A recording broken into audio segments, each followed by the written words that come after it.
नमस्कार, मेरा नाम है सुमित सिंह मेहता। हाजिर आपके सामने क्लासिकल मैकेनिक्स से रिलेटेड एक और नया लेक्चर लेके। आज का हमारा है लेक्चर नंबर 20 और आज के इस लेक्चर का हमारा टॉपिक क्या रहने वाला है। हमारा टॉपिक है conservative force and non conservative force. आज हम क्या करेंगे, इन दोनों को डिफाइन करेंगे। सबसे पहले हम डिफाइन करेंगे कंजर्वेटिव फोर्स को, फिर उसके बाद नॉन कंजर्वेटिव फोर्स को। पहला क्वेश्चन ये आता है कि व्हाट इज कंजर्वेटिव फोर्स। तो इसको डिफाइन करना बहुत आसान है। देखो फोर्स क्या है, अगर मैं क्या करूंगा, किसी एक ऑब्जेक्ट पर फोर्स लगाऊंगा, अगर वो ऑब्जेक्ट क्या होता है, डिस्प्लेस हो जाता है, तो हम बोलते हैं उस फोर्स ने क्या किया है, वर्क किया है। अगर किया गया वर्क डन उस पाथ पर डिपेंड नहीं कर रहा है जिस पाथ को उस ऑब्जेक्ट ने फॉलो किया है, then this force is known as conservative force. तो कैसे डिफाइन करते हैं हम इसको, हम बोलते हैं if work done by force does not depend upon, या बोलते हैं independent from path followed by object, then this force is known as conservative force. ये डेफिनेशन मैंने यहां पर एज इट इज लिख दी है। देखो क्या लिखा है, if work done by force is independent of path followed by the object, then force is said to be conservative force. इसके कुछ एग्जांपल क्या होते हैं, जैसे हमारे पास स्प्रिंग फोर्स क्या होता है, कंजर्वेटिव फोर्स होता है। ग्रेविटेशनल फोर्स क्या होता है, कंजर्वेटिव फोर्स होता है। और जो इलेक्ट्रोस्टैटिक फोर्स होता है, ये भी कैसा होता है, एक कंजर्वेटिव फोर्स होता है। यानी इन फोर्स के द्वारा किया गया वर्क डन पाथ पर डिपेंड नहीं करता है। अब इसमें से किसी भी एक फोर्स को लेते हैं और उस फोर्स के लिए प्रूफ कर देंगे हम कि जो मेरे पास वर्क डन है वो क्या है, इंडिपेंडेंट फ्रॉम पाथ है। तो किसको लेते हैं, सबसे सरल कौन सा होता है, इसमें ग्रेविटेशनल फोर्स होता है और जिसको हमने पढ़ा भी है। तो हम क्या प्रूफ करेंगे, सबसे पहले proof that so that work done by gravitational force is independent from path. ठीक है, या ऐसे बोल सकते हैं, ऐसे हैशटैग बना के लिखो, show that gravitational force is conservative force। यानी इसका मतलब क्या हुआ, हमें क्या शो करना है कि work done by gravitational force is independent from path. ठीक है, अब कैसे शो करेंगे, तो इसके लिए हमें क्या लेना पड़ेगा, एक एग्जांपल लेना पड़ेगा। मान लिया कोई एक ऑब्जेक्ट है जो इनिशियली कहां पर है, इस पॉइंट ए पर है। ठीक है, ऑब्जेक्ट है जिसका मास कितना है, m है, और इनिशियली कहां पर है, इस पॉइंट ए पर है। अब ग्रेविटी इसमें क्या लगा रही है, फोर्स लगा रही है कहां की ओर, इन डाउनवर्ड डायरेक्शन। जो अर्थ की ग्रेविटी है वो कहां की ओर होता है, इन डाउनवर्ड डायरेक्शन होता है। ठीक है, normal to the surface of earth. Okay, तो अज्यूम किया उस फोर्स की वजह से ये जो ऑब्जेक्ट है उसको कहां से कहां लाना है, मेरे को यहां से यहां लाना है। यानी जो मोशन हो रहा है वो किस फोर्स के अंडर हो रहा है, ग्रेविटेशनल फोर्स के अंडर हो रहा है। और मोशन कहां से हो रहा है, इस पॉइंट ए से पॉइंट बी तक हो रहा है। अब पॉइंट ए से पॉइंट बी तक आने के बहुत सारे रास्ते हो सकते हैं। जैसे एक तो मैं सीधे ऐसे आ सकता हूं, मैं ऑब्जेक्ट को यहां से इस तरीके से यहां मैंने पहुंचाया, एक रास्ता ये हो सकता है। दूसरा रास्ता क्या हो सकता है कि यहां से ऐसे आया, पहले ऑब्जेक्ट कहां पहुंचा, इस पॉइंट पर पहुंचा, let us say this point is C point, और फिर यहां से कहां पहुंचा, ये बी पॉइंट पहुंचा। ऐसे भी आ सकता है ऑब्जेक्ट, या फिर कैसे आ सकता है, एक बात ये भी तो हो सकता है कि मैं ऑब्जेक्ट को पहले यहां से इधर लाया, ठीक है, और फिर यहां से कहां लाया, मैं इधर लाया। ठीक है, अब यहाँ मेरे पाथ कितने पाथ हैं, अभी मेरे पास 3 पाथ हैं। मैं इसके अलावा भी और भी यहाँ पर क्या कर सकता हूँ, मैं बहुत सारे पाथ चूज कर सकता हूँ, लेकिन मैं क्या कर रहा हूँ, 3 ही पाथ चूज कर रहा हूँ। दिस इज माई पाथ 1, और इसे मैं क्या बोल रहा हूँ, पाथ 2, और इसे मैं क्या बोल दे रहा हूँ, पाथ 3 बोल देता हूँ। और मैं ये बोल रहा हूँ कि इस पॉइंट ए और इस पॉइंट बी की जो वर्टिकल डिस्प्लेसमेंट है, लेट अस से वो कितना है, h है। This vertical displacement is h, ऐसा मैंने बोल दिया। और यहाँ से लेकर यहाँ तक का जो हॉरिजॉन्टल डिस्प्लेसमेंट है, late us say this horizontal displacement is, इसको क्या बोल दो आप, कुछ भी बोल दो, x y, या फिर ये इसको h बोला है तो इसको p बोल दो, तो दिस इज माई p हो जाएगा। और ये जो मेरे पास दिस डायगोनल डिस्टेंस है ए से लेकर बी तक, लेट अस से ये कितना है मेरे पास, s है। ऐसा मैं बोल सकता हूँ, यहाँ पर आंसर है हाँ जी, बोल सकता हूँ। ओके, तो ये मेरे पास यहाँ पर क्या है, 3 पाथ हैं। पहले वो कैसे आया, यहाँ से ऐसे गया, फिर ऐसे जा सकता है, या फिर यहाँ से गया, फिर यहाँ पहुँचा। ठीक है, बी पर पहुँचा। अब मुझे ये निकालना है कि जो ग्रेविटेशनल फोर्स है वो कंजर्वेटिव फोर्स है। कहने का मतलब क्या हुआ कि मुझे ये यहाँ पर प्रूफ करना है कि मैं चाहे इस रास्ते से आऊँ, चाहे मैं इस रास्ते से आऊं, चाहे मैं इस रास्ते से इस मास को यहां से इस पॉइंट बी पर पहुंचाऊं, the work done by gravitational force is always same. यानी वो पाथ पर डिपेंड नहीं कर रहा होगा। ये मुझे क्या करना है, प्रूफ करना है। सबसे पहले देखें तो फर्स्ट केस देखो, पाथ 1, तो सबसे पहले क्या हो जाएगा, along path 1, along path one, path one के अलोंग देखो हम सब जानते हैं this gravitational force is a constant force, और जिसकी वैल्यू कितनी होती है, अगर ये मेरे पास कितना है, मास m है, ये मेरे पास क्या है, मास m है, और इसमें ग्रेविटेशनल फोर्स कहाँ की ओर लगेगा, नीचे की ओर। अगर ग्रेविटेशनल एक्सेलरेशन कितना है, g है, तो यहाँ पर ग्रेविटेशनल फोर्स कितना लग रहा होगा नीचे को, mg लग रहा होगा, and it always directed in downward direction. हमेशा किस डायरेक्शन में लगता है, ये डाउनवर्ड डायरेक्शन में ही लगता है। अब देखो पहले क्या होगा, मैं ऑब्जेक्ट को कहाँ से ला रहा हूँ, ए से सी में ला रहा हूँ, इस पॉइंट को डी बोल दो, ठीक है। मैं पहले ऑब्जेक्ट को ए से सी में ला रहा हूँ, तो यहाँ से मेरे पास तो net work done to move object from A to B along path one will be equal to work done कहाँ से कहाँ, ए टू सी, और फिर प्लस कितना आ जाएगा, work done C to B. आएगा नहीं आएगा, आंसर है हाँ जी आएगा। अब देखो for work done A to C में, देखो ए टू सी में डिस्प्लेसमेंट किस डायरेक्शन में है, फोर्स की डायरेक्शन में है, ठीक है। तो इसका मतलब दोनों के बीच का एंगल कितना है, 0 है। तो यहाँ पर मेरे पास this work done will be equal to force into displacement, और डिस्प्लेसमेंट कितना है यहाँ से यहाँ तक, इस h के बराबर है, और फोर्स कितना है मेरे पास, mg है और mgh। तो this will be work done by gravitational force to move object from A to C. अब कहाँ की बात करते हैं, सी टू बी की बात करते हैं। अब ध्यान से देखना, for C to B this is direction of displacement, ये किसकी डायरेक्शन है, डिस्प्लेसमेंट की डायरेक्शन है, and the gravitational force in downward direction. अब देखो एंगल कितना है दोनों के बीच, angle between displacement and force is equal to 90 degree. और हम सब जानते हैं W इक्वल टू क्या होता है, एफ डी कॉस थीटा होता है। तो कॉस 90 कितना होता है, 0 होता है। इसका मतलब फॉर दिस प्रोसेस, यहाँ पूछते हैं for this path, for this movement C to A the work done by gravitational force is equal to 0, यानी this work done C to B is equal to 0। तो work done by gravitational force to move object from A to B along path 1 is equal to कितना आ जाएगा, ये mgh आ जाएगा। तो सही it is some equation number 1, इसे क्या बोल दो, इक्वेशन नंबर 1 बोल दो। अब बात किसकी करते हैं, अलॉन्ग पाथ 2 की बात करो। कहाँ बात करो, along, नेक्स्ट पॉइंट क्या हो जाएगा, along पाथ 2, ठीक है।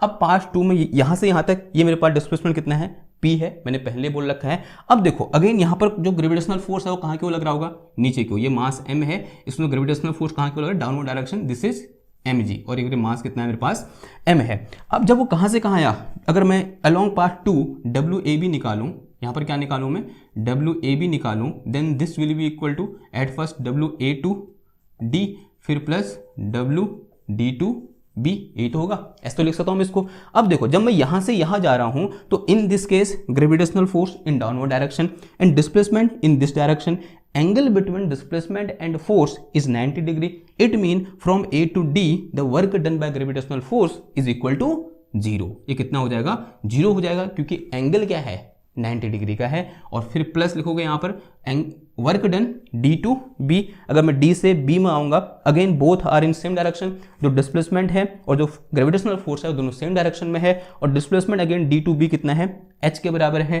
तो इस केस में जो वर्क डन हो जाएगा कितना हो जाएगा, mg h के बराबर हो जाएगा। इसका मतलब WAB is equal to mgh। भैया दो रास्तों में तो सेम आ गया। अब है बारी किसकी, इस थर्ड रास्ते की, यानी A टू B, यानी path third, along path third, along path third. देखो ठीक है, अब थर्ड पाथ के along क्या हो जाएगा, कैसे निकालोगे बताओ। निकालना बड़ा आसान है। अगर मैं ये बोलूं कि इन this direction this is the direction of motion, और मैं ये बोल रहा हूं कि दिस इज एंगल थीटा, ये मेरे पास क्या है, थीटा एंगल है, और नीचे को फोर्स कितना लग रहा है यहाँ पर, this is force on mass m in downward direction and the value of force is equal to mg। ध्यान देना बात को, यहाँ फोर्स कहाँ की ओर है, नीचे की ओर है, और डिस्प्लेसमेंट कहाँ की ओर है, इस AB डायरेक्शन में है। इस डायरेक्शन में क्या है, डिस्प्लेसमेंट है, और यहाँ से जो एंगल है मैंने कितना बोल दिया, इसको थीटा बोल दिया। Now the component of this mg along in the direction of displacement will be equal to mg cos theta, होगा नहीं होगा। और दूसरा कंपोनेंट कहाँ की ओर होगा, इसके ठीक perpendicular, and this will be in this way, और वो इस तरीके से होगा, and this will be equal to mg sin theta. ऐसा होगा नहीं होगा, this will be mg sin theta. Now mg sin theta is perpendicular to the direction of motion, or we can say mg sin theta is perpendicular to the displacement. It means the work done by this component is equal to 0. होगा नहीं होगा? Answer है हाँ जी होगा।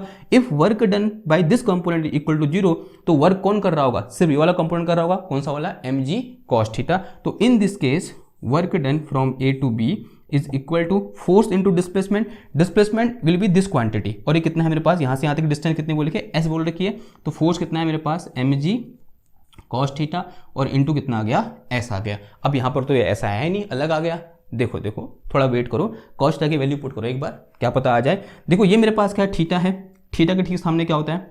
Perpendicular होता है। ये क्या हो गया? बेस हो गया, और ये क्या हो गया? हाइपोटेनस हो गया। ठीक है, तो राइट एंगल ट्रायंगल है, ऐसा हम बोल सकते हैं यहाँ पर। और हम सब जानते हैं जो मेरे पास कॉस थीटा होता है, क्या होता है बताओ पंडित बद्री प्रसाद? यानी बेस अपॉन हाइपोटेनस होता है। तो बेस कितना है इसका? देखो तो बेस इज h। तो since we know cos theta is equal to base upon hypotenuse, base कितना है मेरा? h है, हाइपोटेनस कितना है मेरा? s है। तो ये वैल्यू पुट कर दो कहाँ पर? कॉस की जगह। तो यहाँ से मेरे पास W A B equal to कितना आ गया? ये mg into H divided by s, और इंटू कितना आ गया? s आ गया। s से s कैंसिल हो जाएगा, तो W A B is equal to कितना आ गया? ये mg h आ गया।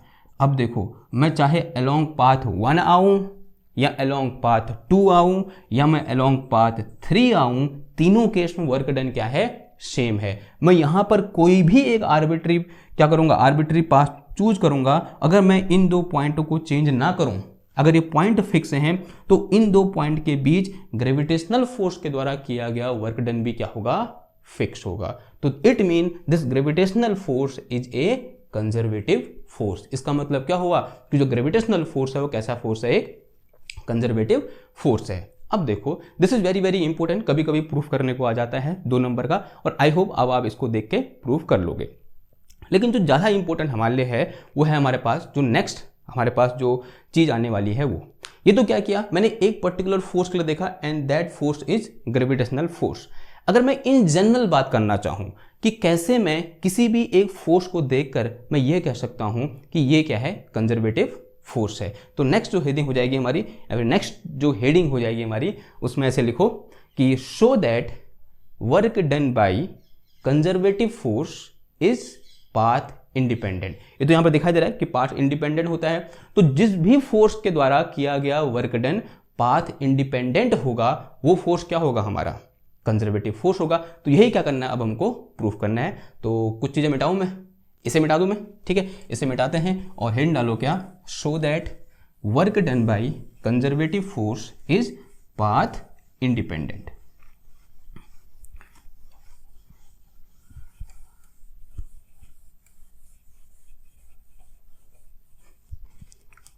ठीक है, इस तरीके से हेडिंग लिखना, सो दैट, अभी क्वेश्चन तरीके से लिख देना, so that work done bye, यानी इन जनरल बात कर रहे हैं। अभी तक क्या था? शो दैट ग्रेविटेशनल फोर्स, अगर मेरे पास कोई एक जनरल फोर्स हो, कोई भी फोर्स उठा के देख लो, उस फोर्स के द्वारा किया गया वर्क डन पाथ इंडिपेंडेंट है, ये मुझे क्या करना है? प्रूफ करना है। So that work done by conservative force, conservative force, और कभी कभी हम ना खाली कंजर्वेटिव फोर्स नहीं बोलते, कंजर्वेटिव फोर्स फील्ड भी बोल देते हैं। ठीक है, कभी कभी किसी किसी बुक में आपको ऐसा भी दिखेगा, क्या? Conservative force field is path independent. एक और चीज मैं यहां पर आपको हिदायत देना चाहता हूं, अगर आपने वेक्टर पढ़ा है तो ही आपको यह समझ में आएगा। ठीक है, क्योंकि वहां पर हमने कंजर्वेटिव फील्ड और नॉन कंजर्वेटिव फील्ड के बारे में डिस्कस कर रखा है। जब वहां पर क्या डिस्कस कर रहे थे?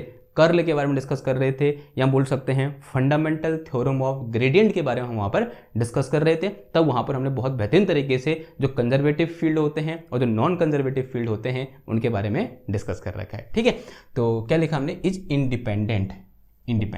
ये हमें क्या करना है? शो करना है। Okay, now let us assume that कि we have a conservative force F। तो ऐसा हम बोलेंगे कि मान लिया हमारे पास कोई एक कंजर्वेटिव फोर्स क्या है? F है, जो किसी एक पार्टिकल में क्या हो रखा है? अप्लाई हो रखा है, और उस पार्टिकल ने क्या कर रखा है? उसको जब फोर्स लग रहा है तो क्या होगा? ऑब्वियस सी बात है, मूव करेगा वो, ठीक है। मान लिया वो अलोंग दिस पाथ क्या कर रहा है, मूव कर रहा है। अब मैंने ये क्यों बनाया यहाँ पर, इसलिए बनाया ताकि मैं बता सकूं कि उसकी पोजीशन क्या है, मुझे रेफरेंस फ्रेम यहाँ पर बनाना पड़ेगा। तो दिस इज पाथ, इस पाथ के अलोंग क्या कर रहा है, कोई एक पार्टिकल मूव कर रहा है जिसमें क्या लग रहा है, हमारा कोई एक फोर्स F लग रहा है, and this force is conservative force, ठीक है। और मैं अज्यूम कर रहा हूँ कि वो जो मेरे पास पार्टिकल है उसकी जो इनिशियल पोजीशन है वो RI वेक्टर है, और जो उसकी फाइनल पोजीशन है वो कहाँ पर है, RF वेक्टर के बराबर है, मतलब RF वेक्टर पर है। जो RI वेक्टर है वो किसको रिप्रेजेंट कर रहा है, इनिशियल पोजीशन वेक्टर है, वो इनिशियल पोजीशन ऑफ पार्टिकल, और जो RF है वो किसको रिप्रेजेंट कर रहा है, फाइनल पोजीशन ऑफ पार्टिकल को रिप्रेजेंट कर रहा है, और जो F है वो किसको रिप्रेजेंट कर रहा है, एक कंजर्वेटिव फोर्स को रिप्रेजेंट कर रहा है, ठीक है। अब मुझे क्या करना है कि यहां से लेकर यहां तक पहुंचाने में इस फोर्स के द्वारा किया गया जो वर्क डन है वो क्या होगा, पाथ इंडिपेंडेंट होगा।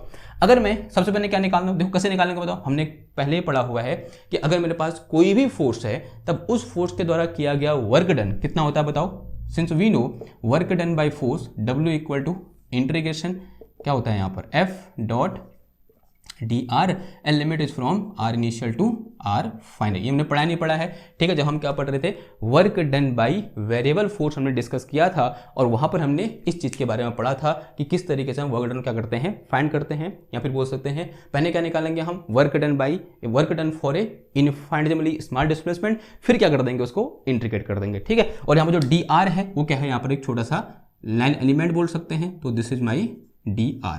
तो ये मेरे पास क्या है, यहाँ पर dr है, यहाँ पे बोलते हैं इनफाइनेबली स्मॉल डिस्प्लेसमेंट है, ठीक। ओके, तो in this way we use to define our work done by any force. Say it is some equation number 1। इसे क्या बोल दो, इक्वेशन नंबर 1 बोल दो, ठीक है। ये नई हेडिंग है तो इन इक्वेशन को भूल जाओ, तो नई हेडिंग है तो नई इक्वेशन, नई सीरीज से क्या करेंगे हम शुरुआत करेंगे, तो ये मेरे पास क्या हो जाएगी, यहाँ पर इक्वेशन नंबर 1 हो जाएगी।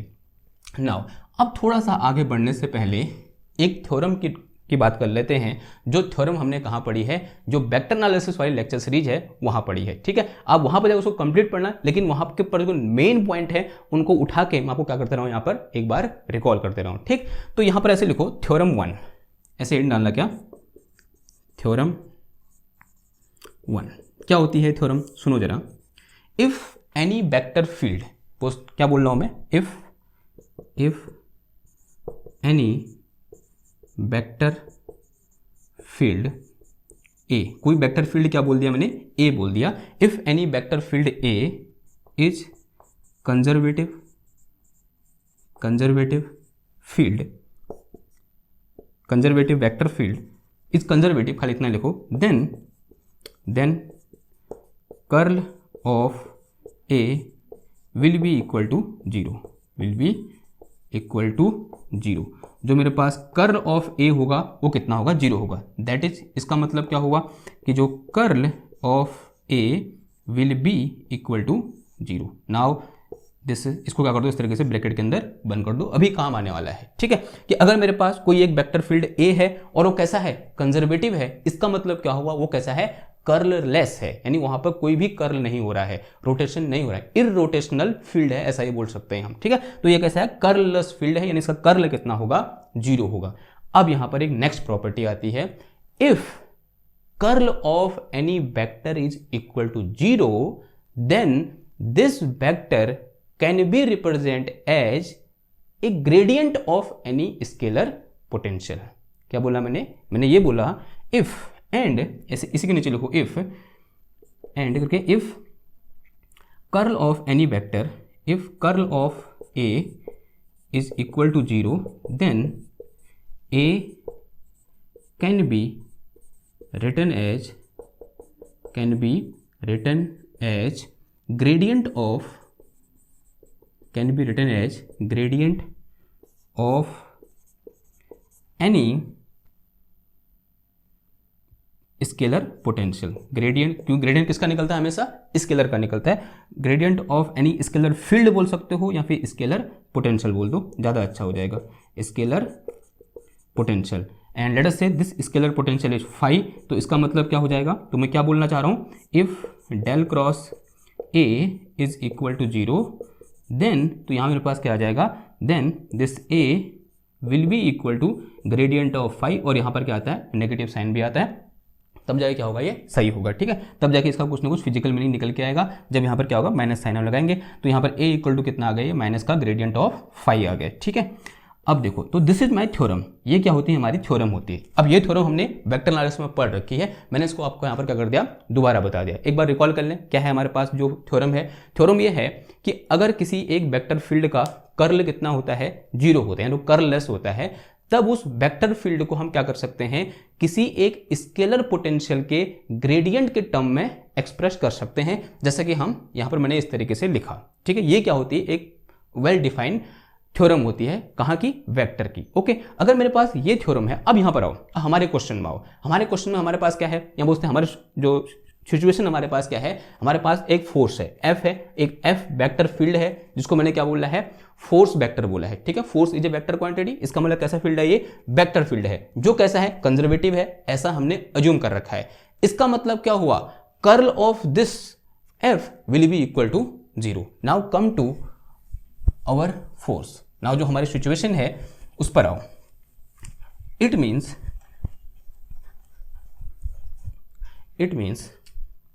now if f is conservative, अगर मेरे पास f जो है वो कैसा है, कंजर्वेटिव है, इसका मतलब क्या हुआ, then curl of this f will be equal to 0। तब इस फोर्स वेक्टर का, इस फोर्स का जो कर्ल होगा वो कितना होगा, 0 होगा। ये बात समझ में आई। ओके, अगर ऐसा है एंड देन जो मेरे पास f होगा, this can be written as minus का gradient of any scalar potential phi. ठीक है, अब यहां पर मैंने इन जनरल फाई लेते हैं, लेकिन अभी हम क्या पढ़ रहे हैं, मैकेनिक्स पढ़ रहे हैं, तो यहां पोटेंशियल को किससे दिखाते हैं, हम v से दिखाते हैं। तो क्या आ जाएगा, ये gradient of any scalar potential phi. ठीक है, this is a scalar quantity, here v is any scalar potential, जो v है वो क्या है मेरे पास, एनी स्केलर पोटेंशियल फंक्शन है।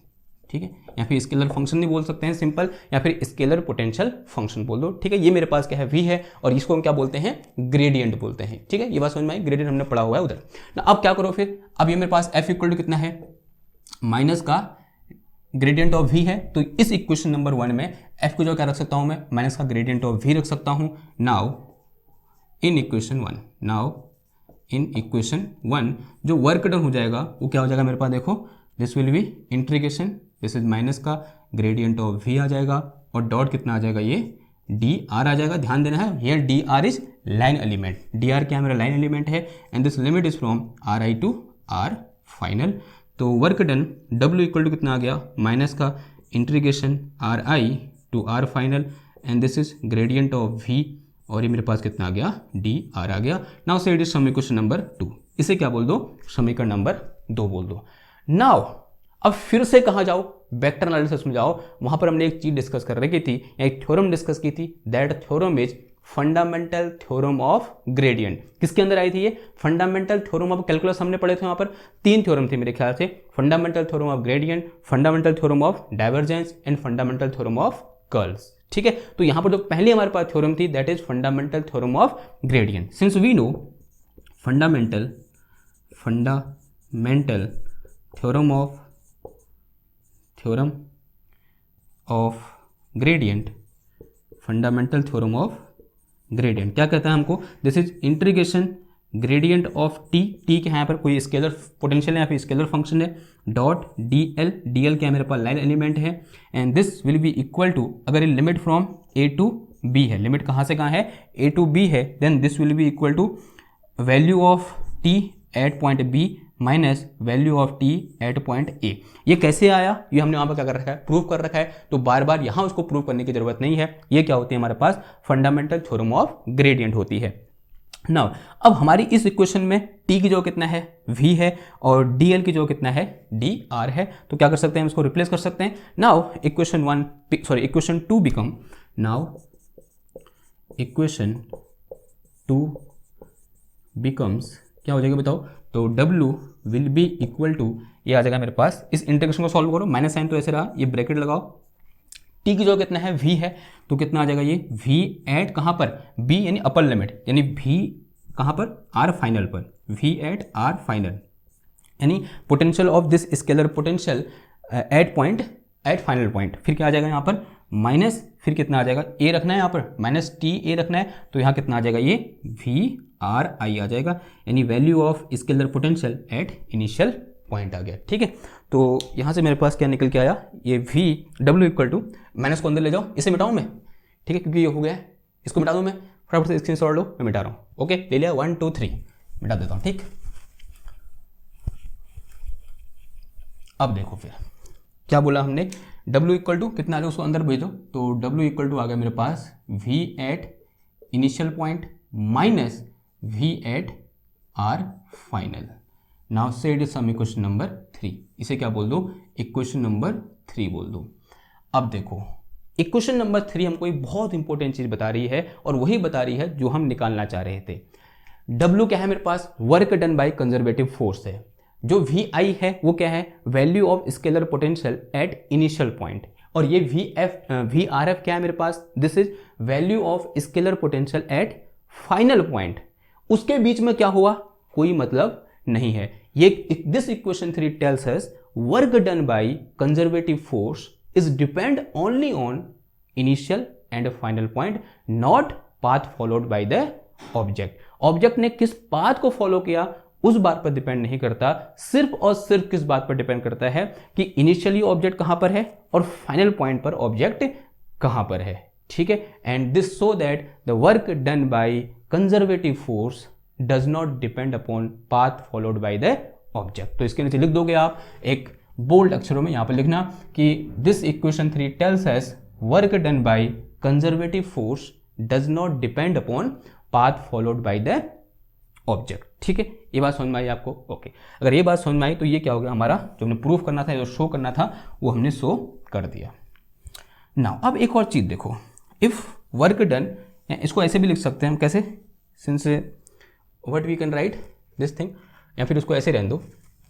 अब ऐसा बोल सकते हो, अगर यहां से पता चल गया कि work done does not depend upon path followed by the process, तो यहां से आप ये लिख सकते हो, जैसे मैं ये बोलूं कि एक मेरे पास पाथ है, कैसा पाथ है, क्लोज पाथ है। ठीक है, तो work done by conservative force along close path, ऐसे हैशटैग बना के लिखो, work done by conservative force F along close path, along close path. इसका मतलब क्या हुआ, अलोंग क्लोज पाथ का मतलब हुआ कोई इस तरीके का पाथ कि ये मेरे पास एक क्या है, रेफरेंस फ्रेम है यहाँ पर एक्स वाई जेड। पहले मैं कहाँ से गया, इस ए से इस पॉइंट बी पर गया, यानी मैं पहले आर आई से आर फाइनल में गया, फिर मैं दोबारा से आर फाइनल से कहाँ गया, आर इनिशियल में आ गया। तो ये जो पाथ है, ये कैसा पाथ है, एक क्लोज पाथ है। तो this is A close path. पहले मैं कहाँ गया, आर आई से आर फाइनल में गया, और फिर मैं आर फाइनल से आर इनिशियल में आ गया। तो फॉर क्लोज पाथ जो मेरे पास आर आई है वो किसके बराबर है, आर फाइनल के बराबर है, यानी इनिशियल पोजीशन और फाइनल पोजीशन दोनों क्या है, सेम है फॉर क्लोज पाथ। अगर मैं क्लोज पाथ की बात कर रहा हूं तो क्लोज पाथ के लिए जो आर आई है वो किसके बराबर है, आर एफ के बराबर है। अगर ऐसी कुछ सिचुएशन है तो इस केस में जो मेरे पास वी आई होगा, सॉरी वी आर आई होगा, वो किसके बराबर होगा, वी आर फाइनल के बराबर होगा, नहीं होगा? आंसर हाँ जी होगा। यही तो बात हुई। अगर आर आई, अगर दोनों पॉइंट इनिशियल और फाइनल पॉइंट एक ही पॉइंट पर हैं तो इसका मतलब जो पोटेंशियल की वैल्यू है वी आर आई और वी आर एफ दोनों की वैल्यू क्या होगी, सेम होगी। अगर ऐसा कुछ हुआ तो इसका मतलब this V R I minus V R F will be equal to 0। दोनों कितना बराबर होगा, 0 के बराबर होगा। And this thing is equal to work done. इसका मतलब work done along a close path is equal to 0। ये बात समझ में आई? तो work done by a conservative force along a close path is equal to कितना हो जाएगा, 0 हो जाएगा। तो यहां से मैं क्या लिखता हूं, इसी को मॉडिफाई करके कैसे लिखता हूं मैं, देखो वर्क डन क्या होता है हम सब जानते हैं, work done by conservative force is equal to F dot D R. अब अलोंग ए क्लोज पाथ है तो यहां क्या लगा देंगे हम, इस तरीके से क्लोज इंटीग्रेशन, और सी किसको दिखा रहा है कि ये लाइन इंटीग्रेशन या फिर अलोंग ए कर्व सी है, and let us say this curve is C and this will be equal to 0। अगर मेरे पास फोर्स है वो कैसा है, कंजर्वेटिव फोर्स है, तब उसके लिए integration along a close path of that force, line integration of this force along a close path will be equal to 0। वो किसके बराबर होगा? 0 के बराबर होगा। क्लियर है इतनी बात? ओके। अगर इतनी बात क्लियर है तो ये क्या हो गया हमारा कंजर्वेटिव फोर्स क्या होता है, और हमने ये प्रूव भी किया कि path followed by conservative force is equal to 0। Now कुछ जो अभी तक हमने डिस्कस किया उसको हम क्या कर लेते हैं, आप कुछ पॉइंटों में समराइज कर लेते हैं। तो समरी ऑफ अबव डिस्कशन, जो अभी तक हमने डिस्कस किया उसकी समरी। अब एक और चीज़, पहले मैं अभी डिस्क्लेमर देना चाह रहा हूँ, या फिर डिस्क्लेमर नहीं देना चाह, क्या बोलेंगे उसको हम, मैं उसको ओपन नहीं करना चाह रहा, लेकिन हाँ ये जो इक्वेशन ना जो हमने लिखा है कि this work done is given by in this way, और जो वी है ये वी अगले वाले लेक्चर में एक बहुत इंपॉर्टेंट रोल अदा करने वाला है, या बहुत इंपॉर्टेंट रोल प्ले करने वाला है। मैं बता ही देता हूँ। चलो, दिस वी इज एक्चुअली क्या, पोटेंशियल एनर्जी। तो ये मेरे पास जो वी है यहाँ पर, ये क्या होती है, पोटेंशियल एनर्जी होती है। तो उस पर हम अलग से लेक्चर बनाएंगे जो नेक्स्ट लेक्चर रहने वाला है हमारा, लेकिन फिलहाल के लिए हमने इसको क्या बोला है, as a simple scalar potential बोला है। लेकिन एक्चुअल में होती क्या है ये, इस मैकेनिक्स में अभी जो हम पढ़ रहे हैं, न्यूटन मैकेनिक्स पढ़ रहे हैं, तो यहाँ पर इसकी वैल्यू किसके बराबर होती है, पोटेंशियल एनर्जी के बराबर होती है, या फिर सिंपल हम इसको कभी कभी पोटेंशियल भी बोलते हैं। कहने का मतलब ये है this F equal to minus का ग्रेडियंट ऑफ भी हमने जो लिखा है यहाँ पर, जो वी है इसको मैंने क्या बोला, स्केलर पोटेंशियल बोला। और ये स्केलर पोटेंशियल कौन सा वाला होता है, एक्चुअली इसको होता क्या है, ये पोटेंशियल एनर्जी होती है। ये क्या होती है, potential energy of that object के बराबर होता है, या फिर खाली इसको हम क्या बोल देते हैं, कभी कभी पोटेंशियल भी बोल देते हैं। ठीक है, जब हम अगले वाले लेक्चर में क्या करेंगे, पोटेंशियल एनर्जी की बात करेंगे, हम इसी भी के बारे में बात कर रहे होंगे, और इस भी को हम किस तरह से कैलकुलेट करेंगे उसके बारे में भी क्या करेंगे, हम बात करेंगे। लेकिन फिलहाल के लिए जो जानकारी हमारे पास है वो कंजर्वेटिव फोर्स को डिफाइन करने के लिए क्या है, इनफ है। ओके, नाउ समरी अभी तक की जो हमने डिस्कस किया कंजर्वेटिव फोर्स के बारे में, उसको लिख लेते हैं एक बार। ओके, तो समरी क्या हो जाएगी, पहली बात कि जो कंजर्वेटिव फोर्स होता है, if F is conservative force, if F is conservative force field, जो एफ है मेरा कैसा है, कंजर्वेटिव फोर्स फील्ड है, तो पहली बात तो क्या होगा, इसका कर्ल कितना होगा, 0 होगा। It will be curlless. अगर ये कर्ललेस है then this force can be express as minus का gradient of any scalar potential. Okay, ये तो पहला पॉइंट हुआ। ये क्या हुआ, दूसरा पॉइंट हुआ, अगर ऐसा है, अगर वो कर्ललेस है तो वो क्या होगा, पाथ इंडिपेंडेंट होगा। कहने का मतलब ये है this A to B F dot D R will be path independent. ये जो इंटीग्रेशन है ये क्या होगा, पाथ इंडिपेंडेंट होगा। या इसी को हम क्या बोल सकते हैं, ये एक्चुअल में क्या है, वर्क डन है, ए से बी तक जाने में कितना वर्क किया गया, तो this work done will be path independent. Okay, ये बात समझ में आई। और थर्ड पॉइंट क्या हो, फोर्थ पॉइंट क्या हो जाएगा कि this integration along a close path will be equal to 0। Integration along close path कितना होगा, मेरा 0 होगा। या बोल सकते हैं कि work done by this conservative force along a close path will be equal to 0। Get it? Okay, अगर इतना गेट इट हो गया आपको, अब बढ़ते हैं किसकी ओर, हमारा जो नेक्स्ट जो पॉइंट था that is non conservative force. अब नॉन कंजर्वेटिव फोर्स क्या होगा, आपको एक क्या बोलते हैं, अंदर से फीलिंग आ रही होगी, ऐसा फोर्स जो पाथ पर डिपेंड करता है उसे हम क्या बोलेंगे, नॉन कंजर्वेटिव फोर्स बोलेंगे। मैं इस चीज को मिटा रहा हूं और नॉन कंजर्वेटिव फोर्स को क्या करते हैं, हम डिफाइन करते हैं। ठीक है,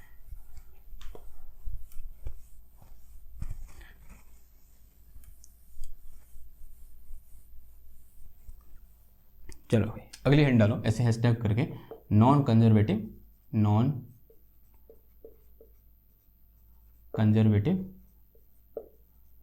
फोर्स। ठीक है, तो इसके आगे लिखेंगे नॉन कंजर्वेटिव, ऐसे लिखो, if work done by force is depend upon path followed by object then this force is non as, या फिर this force is the force said to be non conservative force. तब वो force क्या होगा, हमारा non conservative force होगा। तो obvious सी बात है, तो if F is non conservative force, if F is non conservative force, तो इसका मतलब क्या हुआ, दिस ग्रेडियंट, अब उससे curl of this F will be not equal to 0। ऐसा नहीं हो सकता। पहला पॉइंट तो ये हो जाएगा, पहली पहचान ये हो जाएगी। दूसरी पहचान क्या हो जाएगी, this F can not be equal to minus का ग्रेडियंट ऑफ वी, यानी उसको हम किसी एक स्केलर पोटेंशियल के ग्रेडियंट के टर्म में नहीं लिख सकते। ओके, और चौथा पॉइंट क्या हो जाएगा, जो मेरे पास integration F dot D R होगा वो क्या होगा, पाथ डिपेंडेंट होगा। This will be path dependent, यानी ये क्या करेगा, पाथ पर डिपेंड करेगा। और क्या हो जाएगा, अगर इसको क्लोज इंटीग्रेशन के अलॉन्ग इसका मैं इंटीग्रेशन करूँ, इंटीग्रेशन अलॉन्ग क्लोज पाथ, तो this will be not equal to zero, ये जीरो के बराबर नहीं होगा, ऑब्वियस सी बात है।